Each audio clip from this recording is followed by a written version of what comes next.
말씀은 사사기 3장 31절의 말씀입니다.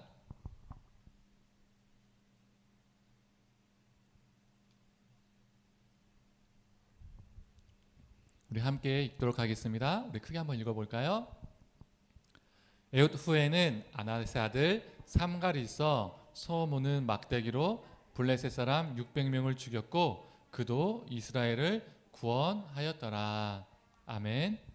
네, 우리 말씀 전하기 전에 우리 9월 헌금 버금하도록 하겠습니다. 이번 9월 헌금은요 192만 7,780원이 이렇게 헌금으로 들어왔습니다.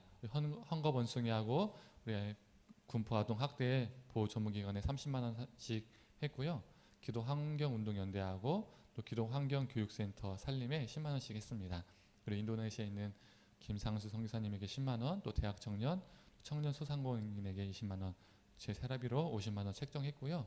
또 우리 예배비로 이렇게 12만 7,780원을 따로 이렇게 모아두게 되었습니다. 헌금이 또 매달마다 어떻게 또 모일지 모르겠지만 혹시 또 성도님 중에서 이곳 지역사회에서 이곳에 또 사용되어지면 참 좋겠다라는 곳이 있으면 또 문자나 전화로 저에게 추천해 주시면 또 기도하면서도 결정하고 좋은데 이 헌금이 흘러가도록 하겠습니다. 네, 이제 말씀 전하도록 하겠습니다. 우리 하나님의 은혜가 우리 모든 성도님들에게 있기를 간절히 소망합니다. 우리 성도님들 아이언맨 그리고 스파이더맨 그리고 헐크, 토르, 블랙팬서 이 단어들을 한번이라도 들어보신 적 있으시죠? 만화와 영화에서 나오는 슈퍼 히어로들입니다. 이들은 하늘을 날기도 하고 엄청난 힘을 가지고 있기도 하죠. 최첨단 무기를 지니고 있기도 합니다. 저 같은 성인 남성들은 다 컸음에도 불구하고 이런 종류의 영화를 매우 좋아합니다. 어릴 적 동심에 슈퍼맨, 배트맨, 아이언맨, 스파이더맨 이런 슈퍼 영웅이 되는 것이 꿈이었기 때문이죠. 그래서 어떤 친구들은 어렸을 때 본인이 스파이더맨이라고 또 슈퍼맨이라고 높은 곳에서 뛰어내려서 다치는 경우도 있었습니다. 어렸을 적 그래도 되고 싶었던 이 슈퍼 영웅들이 이제는 이 CG, 이 컴퓨터 그래픽이 발달되면서 영화 속에서 진짜처럼 보이기 때문에 마치 꿈이 현실로 되는 것처럼 대리만족을 느끼기도 하죠. 지금도 슈퍼 히어로 영화를 보면 마치 제 손에서 거미줄이 나가고 미사일도 나가고 하늘을 날고 이 버스도 들어 올릴 수 있을 것 같은 그런 느낌이 들기도 하고 정말 또 그렇게 되었으면 얼마나 좋을까 이런 상상도 합니다. 18대 1로 악당들을 물리치는 그런 생각을 하면 짜릿하고 기분이 좋아집니다. 유치하긴 하지만 그냥 입가에 저절로 이렇게 미소가 이렇게 오릅니다. 또 가끔씩 지용이냐 혜원이냐 슈퍼히어로 놀이를 하기도 합니다.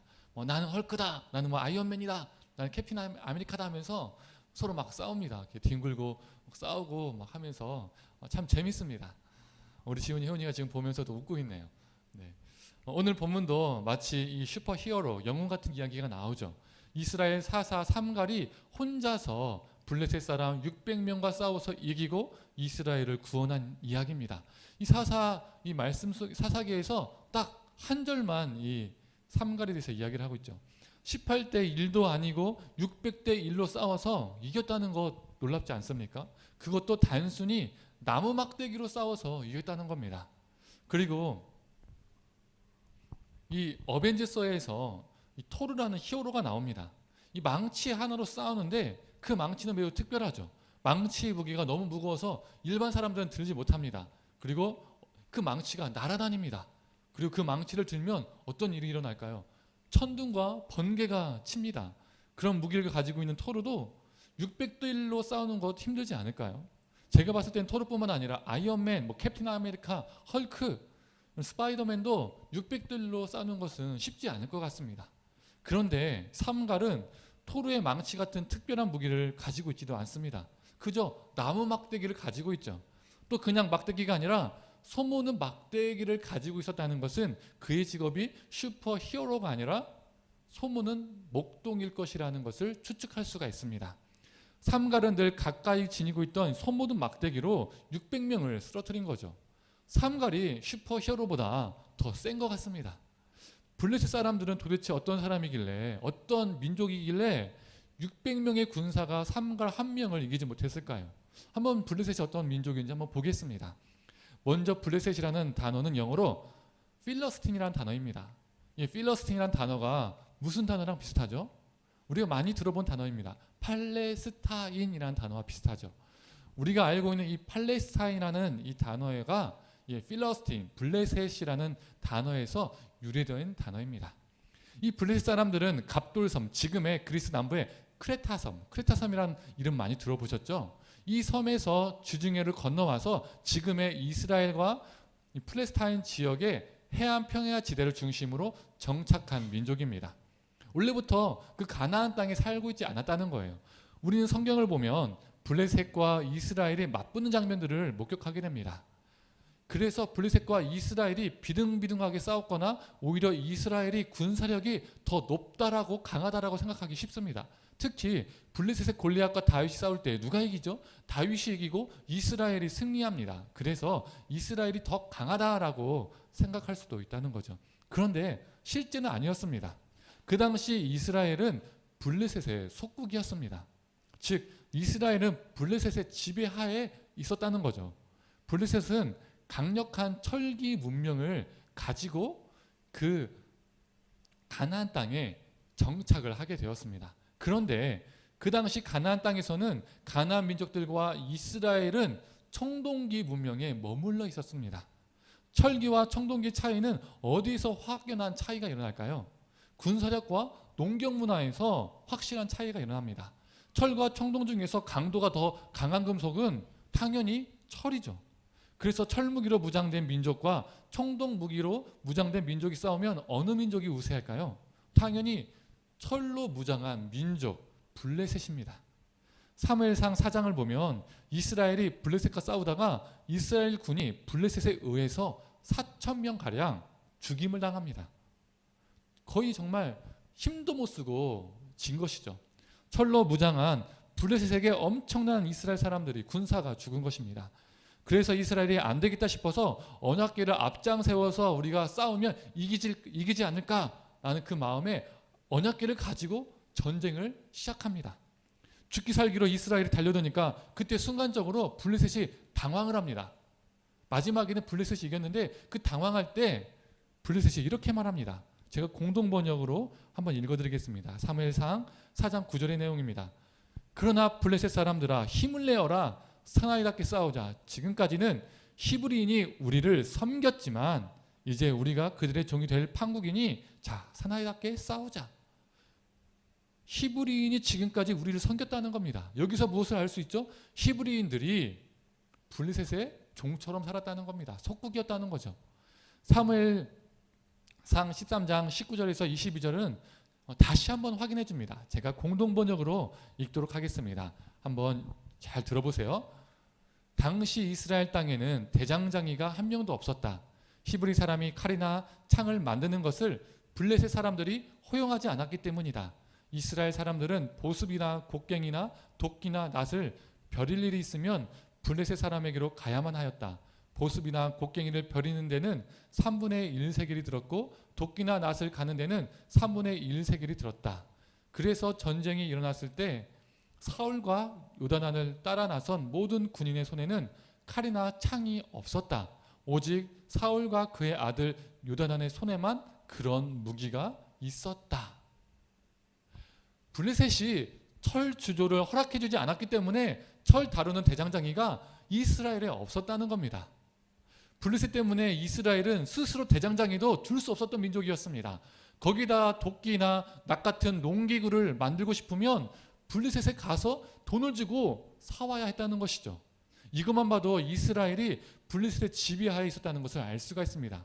그리고 전쟁이 났을 때도 철로 된 무기는 누구만 가지고 있었다라고 지금 말하고 있죠. 오직 왕인 사울과 그의 아들인 왕자의 요단안만이 그 철무기를 가지고 있었다는 겁니다. 나머지 군인들은 청동무기를 가지고 있었다는 의미죠. 이스라엘의 군사력이 얼마나 뒤처지는지 알 수가 있습니다. 오늘 본문을 통해서도 알 수 있죠. 31절 후반에 무엇이라 기록되어 있습니까? 삼갈이 600명을 죽였다라고 이렇게 마무리가 되어도 됐을 텐데 삼갈이 이스라엘을 구원했다라고 나와 있습니다. 굳이 이런 표현을 쓰고 있다는 거죠. 삼갈이 누구로부터 이스라엘을 구원했다는 겁니까? 블레셋으로부터 구원했다는 겁니다. 블레셋으로부터 구원했다는 것은요, 이스라엘이 블레셋의 속박 속에 있었다는 것이 전제되어야 가능한 것이죠. 우리 출애굽기나 이런 모세오경을 보면 어떻습니까? 하나님이 이스라엘을 누구로부터 구원하십니까? 애굽으로부터 구원하시죠. 애굽으로부터 구원했다는 것은 그 전제가 이스라엘이 애굽으로부터 압제에 속박에 있었다는 것이 있어야 가능한 것이죠. 이처럼 이스라엘은 철기 문명을 지닌 블레셋의 강인함과 간섭 속에서 늘 눈치를 보며 벌벌 떨며 살았었습니다. 또 이 철기 문화는 군사력뿐만 아니라 농경 문화에도 확연한 차이를 준다고 했었죠. 앞에서 언급했던 것처럼 이스라엘은 농기구를 스스로 만들지를 못했었습니다. 블레셋에 가서 큰 돈을 지불하고 만들어야 했죠. 당연히 이스라엘은 블레셋에 비해서 약한 그 청동 농기구를 가지고 농사를 지어야만 했었습니다. 그렇다면 10명의 일꾼이 똑같은 시간에 농기를 가지고 땅을 갈아엎은다면 어떠한 농사꾼이 더 유리할까요? 철제 농기구를 가지고 농사를 짓는 사람, 청동 농기구를 가지고 농사를 짓는 사람, 어떤 쪽이 더 유리할까요? 단단한 철기구를 가지고 있는 농사꾼이 더 유리하고 더 많은 수확을 거둘 수밖에 없습니다. 그러면 결국 어느 민족이 더 많은 소출을 갖게 될까요? 다른 말로 하면 어느 민족이 더 풍요로운 삶을 살게 될까요? 바로 블레셋입니다. 똑같은 시간에 땅을 경작해도 철기구로 하면 더 많은 땅을 경작하고 더 많이 경작하면 더 많은 소출이 나오기 때문이죠. 더 풍요롭게 되는 겁니다. 이스라엘은 블레셋의 강인함과 월등함을 두려워할 수밖에 없었고 블레셋의 풍요로움에 기가 죽을 수밖에 없었습니다. 동시에 그들을 부러워할 수밖에 없었다는 거죠. 거기에다가 블레셋은 가나안 땅에 정착한 후로 자연스럽게 가나안 지역의 신인 바알을 자신의 신으로 받아들였습니다. 다몬도 섬겼지만 블레셋은 범가나안의 신 바알도 받아들였다는 거죠. 바알은 어떤 신입니까? 전쟁의 신, 농경의 신, 풍요의 신입니다. 블레셋의 철기 문명은 바알을 더욱더 매력적인 신으로 보이게 만들어줬습니다. 이스라엘의 입장에서는 블레셋이 전쟁의 신인 바알을 믿으니까 저렇게 군사력이 강한 거야, 뛰어난 거야. 블레셋이 농경의 신, 풍요의 신인 바알을 믿으니까 저렇게 농사도 잘 되고 저렇게 풍요롭게 사는 거야, 이렇게 생각할 수밖에 없었다는 거죠.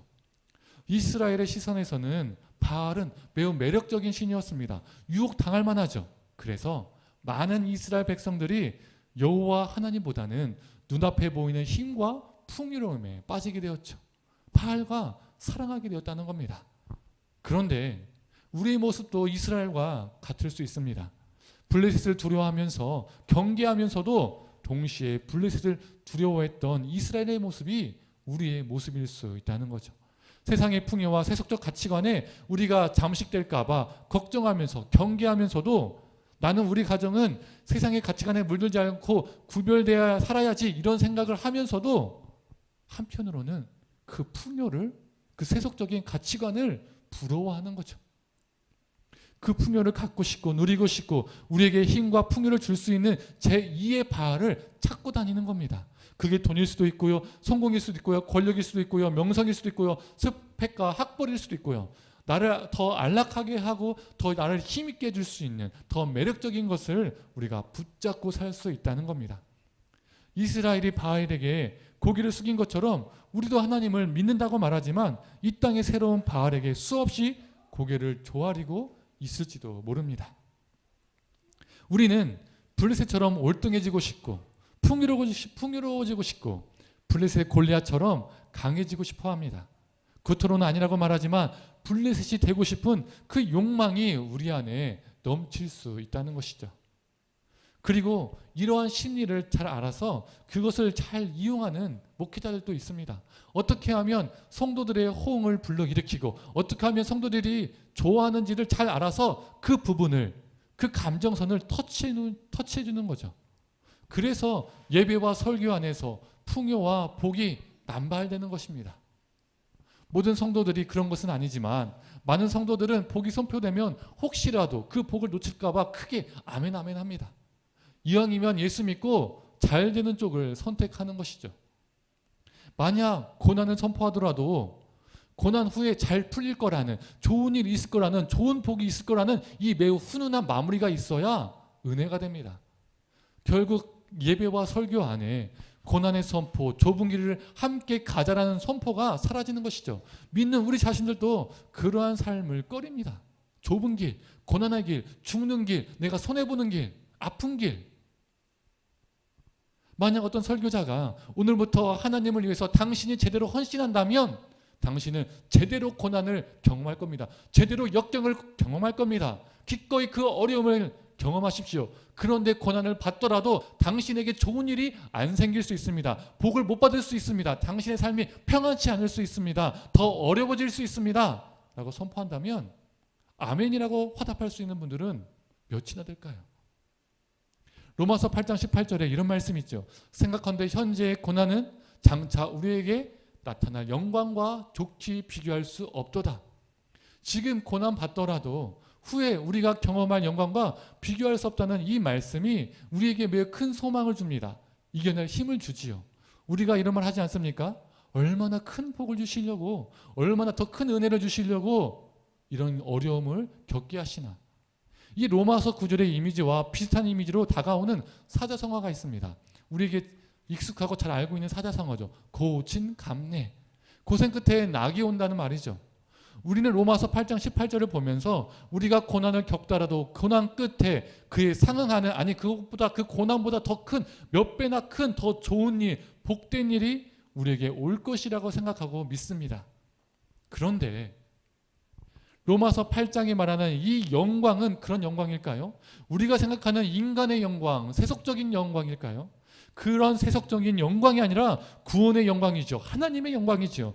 우리 자신을 하나님 앞에 헌신할 때, 우리 자신을 기꺼이 고난에 내던질 때 수많은 고통과 아픔이 따르지만 그것들과 비교할 수 없는 하나님의 구원의 영광, 하나님의 영광이 그 고난을 통해서 드러나고 경험되었다는 것입니다. 세속의 영광이 아닙니다. 예수를 믿는다고 다 풍요롭게 살 수 있고 다 부자가 되고 다 성공할 수 있겠습니까?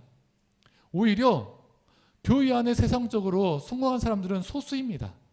그저 평범한 소시민으로 많은 사람들이 살아갑니다. 왜요? 우리 하나님은 바알과 같은 풍요의 신이 아니기 때문이죠.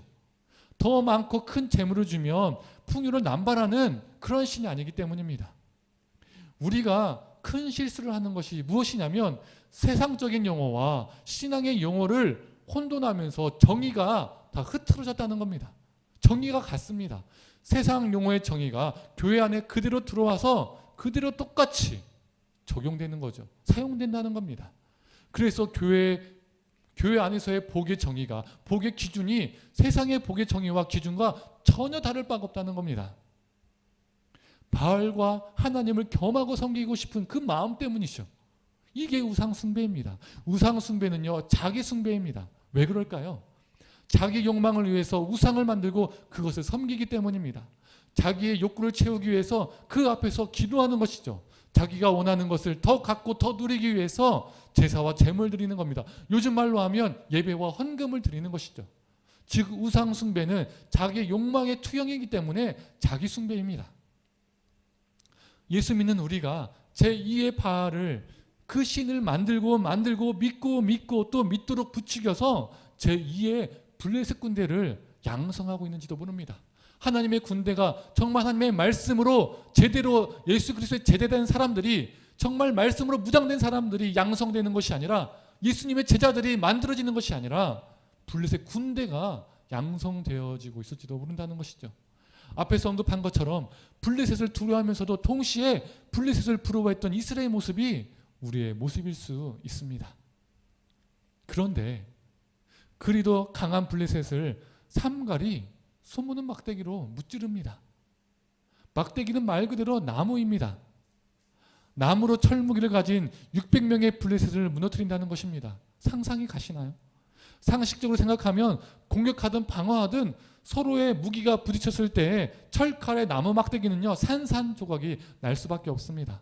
목동 삼갈이 가지고 있던 나무는 특수한 나무여서 단단해서 그가 이겼을까요? 블랙팬서의 왕국 와칸다에서 나오는 비브라늄이라는 그 특별한 금속으로 만들어져서 튼튼한 막대기 무기였을까요? 아니겠죠. 매우 단단하고 내구성이 강한 이 나무 막대기를 할지라도 철칼로 내리치면 부서집니다. 끊어집니다. 막대기로 철무기를 든 자들과 싸운다는 게 말이 될까요? 마치 토로의 망치처럼 나무에서 번개와 천둥이 치는 것도 아닌데 이게 가능할까요? 상식적으로 생각해도 이건 사람의 능력으로 불가능한 겁니다.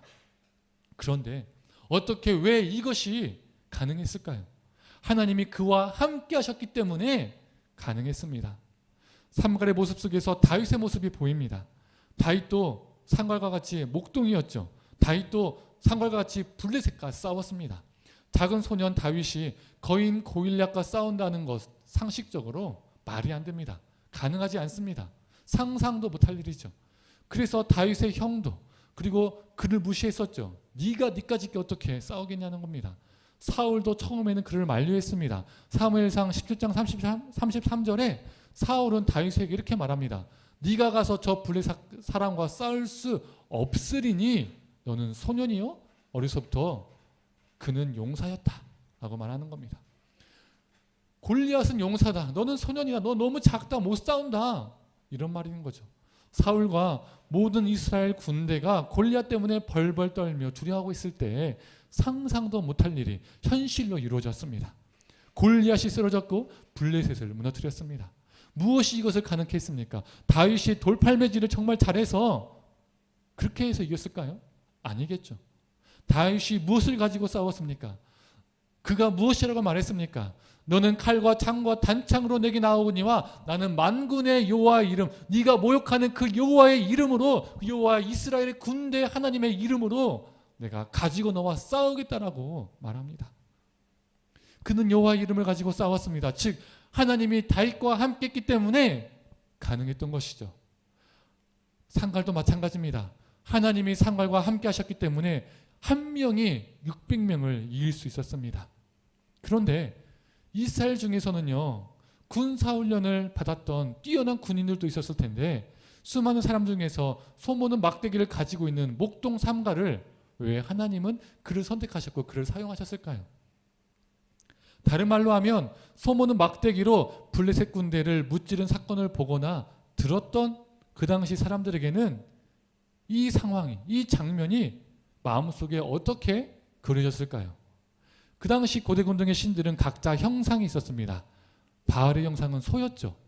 소를 믿는 블레셋이 소모는 막대기 앞에 주랭랑 치는 그 모습이 어떻게 보였을까요? 마음속에서 한번 그려보았으면 좋겠습니다. 소모는 목동 삼갈이 막대기를 휘저으면서 워이 워이 이렇게 하며 막대기로 소 엉덩이를 때리니까 그때 소들은 음모하면서 겁에 질려 목동이 몰아가는 쪽으로 뛰어가는 겁니다. 소모는 목동이 이리저리 소를 몰고 다니는 거죠. 얼마나 통쾌합니까? 고대 근동의 전쟁은 단순히 나라와 나라, 민족과 민족의 싸움이 아니었습니다. 신과 신의 전쟁이었죠. 소모는 나무 막대기를 쥔 삼갈 앞에서 철기로 무장한 블레셋은 대패했고 여호와 하나님 앞에서 농경과 풍요의 전쟁의 신인 바알은 음모하는 소 한 마리밖에 되지 않았습니다. 그것밖에 불과했던 것이죠. 막대기로 우두머리 소 엉덩이를 딱 때리니까 소가 펄쩍 뛰면서 맞기 싫어서 뛰어 도망가는 겁니다. 그러자 나머지 부하 소 600마리 소떼들도 대장소를 따라서 주랭랑을 치는 거죠. 철로 만든 칼과 창을 든 이 600명의 블레셋 군대가 처음에는 보잘것없는 나무 막대기를 든 삼갈을 보면서 얼마나 비웃겠습니까? 그리고 그 무기를 보면서 나무 막대기를 보면서 얼마나 비웃겠습니까? 그들은 그런데 처참히 무너졌습니다. 여호와 하나님 앞에 바알은 신이 아니라 네 발 달린 소일 뿐이었습니다. 그리고 블레셋 군대는 대장소를 따르는 그저 소떼일 뿐이었죠. 우리는 세상을 변화시키려면 영향력이 있어야 하고 그러기 위해서는 크고 높아져야 된다고 믿을 때가 참 많이 있습니다. 오늘 말씀을 빗대어 말하면 강한 철제 무기를 가지고 있고 싶어 합니다. 선한 의도로 더 크고 더 높아지는 것을 목표로 살아가는 사람들이 있습니다. 내 자신도 내 자녀들도 그렇게 만들려 하는 것이죠. 더 크고 더 많은 능력을 가져서 내가 하나님께 크게 쓰임받겠다라는 것입니다. 그런데 어느 순간 크고 높은 그것만이 정답이 되어버립니다. 처음에 그 선한 의도는 점점점 사라지고 오직 나의 욕망만이 남는 경우가 참 많이 있습니다. 이 시대의 수많은 철제 무기를 내 인생에서 만들고 싶고 그것으로 나를 보호하고 싶고 나를 지키려 합니다. 성도님들, 우리 삶 속에서 내 안에서 내가 만들어가는 철제 무기는 무엇입니까? 이스라엘도 크고 강해지고 싶었습니다. 블레셋같이, 아니 블레셋보다 더 강한 군사력과 민족이 되고 싶었습니다. 그래서 그들이 요구했던 것이 무엇입니까? 왕이죠. 사사기에서 여러 번이 왕이 없었다는 말이 언급이 됩니다. 강조되는 것이죠. 비조직적이고 무질서한 이스라엘을 하나로 묶어줄, 군대를 통솔할 존재, 그런 존재, 왕이 필요했다는 것을 강조하는 겁니다. 왕을 세움으로써 이스라엘은 크고 강해지고 싶었습니다. 그리고 실제로 왕을 세웠고 이스라엘은 실제로 커졌습니다. 강해졌습니다. 이스라엘 역사 속에서 가장 부국했던 시기가 언제입니까? 솔로몬 때입니다. 아버지 다윗의 초석으로 부국강명을 이루었습니다. 타국과 타민족들이 부러워할 만한 민족과 국가가 되었죠. 명성이 자자했습니다. 이런 이스라엘과 솔로몬을 보기 위해서 타국에서 타민족들이 보러 그 가나안 땅에, 이스라엘 땅에 오기도 했었죠. 그런데 그 강함과 명성으로 그 부로 하나님을 널리 알리는 데 사용했을까요? 사용되었을까요? 아닙니다. 솔로몬 시기 이스라엘의 상태는 어떤 상태였습니까? 블레셋보다 더 강하고 큰 나라가 되었지만 블레셋이 믿는 바알을 믿는 나라가 되었습니다. 수많은 이방 신들을 믿는 나라, 이방 신전들을 세우는 나라, 이방의 속된 것들을 흡수하는 나라, 힘과 권력과 풍요에 빠져버린 나라가 되었다는 것이죠. 인간의 일반 역사와 기독교 역사는 큰 것만이 세상을 변화시키는 것이 아님을 보여줍니다. 오히려 크게 되려 하다가 악한 길로 간 경우가 더 많이 있었습니다. 크고 강한 것이 악행을 저지르는 경우가 더 많았음을 역사는 보여줍니다. 큰 나라가 작은 나라를 돕기보다는 지배하고 압제하고 큰 자가 작은 자를 괴롭히는 경우가 참 많이 있었죠. 또 교회 역사 속에서 교회가 커지고 강해지려 할 때에 교회는 타락했고 수많은 사람들을 죽이는 악한 도구가 되었었습니다. 중세교회, 면죄부, 마냐사냥, 십자군 전쟁, 수많은 기독교 역사 속에서 그런 것들이 있었다는 겁니다. 반면 역사에서는 오히려 작은 것이 세상의 변화를 일으킨 경우도 참 많이 있었습니다. 수많은 민주화 운동은 백성과 국민으로부터 시작했죠. 그 작은 존재들로부터 시작했다는 겁니다.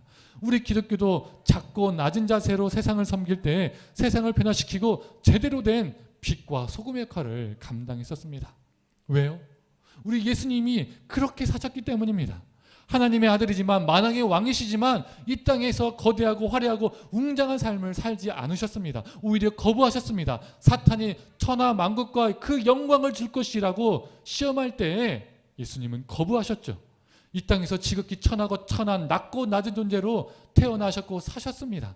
그 안에서 하나님의 능력이, 하나님의 임재가 나타났습니다. 하나님은 철물기를 들어서 사용한 것이 아니라 고작 소무는 막대기를 사용하셨습니다. 전쟁 무기로서는 쓸데없는 보잘것없는 나무 막대기를 들어서 사용하셨다는 것이죠. 하나님은 힘있고 부가 있는 자, 스펙이 빵빵한 자를 들어서 쓰신 것이 아니라 그 당시 천하고 천한 목동을 들어서 쓰셨습니다. 큰 것 앞에서 기죽지 않기를 소망합니다. 사람이기 때문에 순간 움찔할 수 있지만 그 앞에 고개 숙이지 않기를 원합니다. 우리가 초능력이 있는 슈퍼 히어로는 아니지만 우리가 세상에서 엄청난 풍요를 누리고 그렇게 살지 못할 수도 있지만 성공 못하고 살 수 있지만 그냥 소시민이고 세상의 눈으로 봤을 때는 그냥 평범하고 별 볼 일 없는 삶으로 살 수 있는 사람이지만 하나님과 동행하며 묵묵히 신앙의 삶을 사는 사람, 하나님 때문에 정직하고 하나님 때문에 성실하고 하나님 때문에 청렴하고 하나님 때문에 바른 길을 걷는 그런 사람, 그런 사람이 되기를 간절히 소망합니다. 지금도 이미 그렇게 살고 계신다면, 그렇게 살기 위해서 발버둥 치고 있다면 앞으로도 묵묵히 그 길을 걷는 사람이 되기를 간절히 원합니다. 부모에게도 제외되었던 보잘것없는 막내 다윗을 쓰셨던 하나님, 이스라엘 입성할 때 백마가 아닌 볼품없던 나귀를 쓰셨던 예수님, 주가 쓰시겠다 하니 그 나귀는 쓰임받았습니다. 다윗도 쓰임받았습니다. 소모는 막대기로 블레셋을 무찌르겠다라고 말씀하시는 이 하나님의 음성을 듣는 저와 우리 성도님 되기를 원합니다. 소모는 막대기처럼 소목동 삼갈처럼 우리는 연약한 존재지만 하나님께서 우리를 사용하셔서 하나님 나라가 확장되기를 간절히 축원합니다.